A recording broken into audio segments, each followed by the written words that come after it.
ولئن ذقناه نعماء بعد ضراء مسته ليقولن ذهب السيئات عني إنه لفرح فخور إلا الذين صبروا وعملوا الصالحات أولئك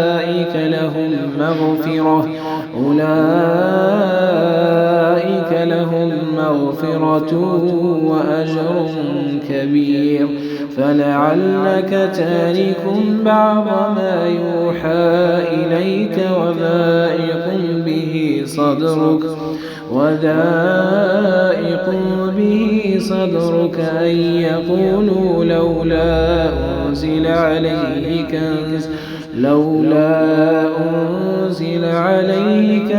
أو جاء معه ملك إنما أنت نذير والله على كل شيء وكيل أم يقولون افتراه قل فاتوا بعشر سور مثله مفتريات وادعوا من استطعتم من دون الله إن كنتم صادقين فإن لم يستجيبوا لكم فاعلموا أنما أنزل بعلم الله وأن لا إله إلا هو فهل أنتم مسلمون من كان يريد الحياة الدنيا وزينتها نوف إليهم أعمالهم فيها وهم فيها لا يبخسون أولئك الذين ليس لهم في الآخرة إلا النار وحبط ما صنعوا فيها وباطل ما كانوا يعملون أفمن كان على بينة من ربه ويتلوه شاهد منه ومن قبله كتاب موسى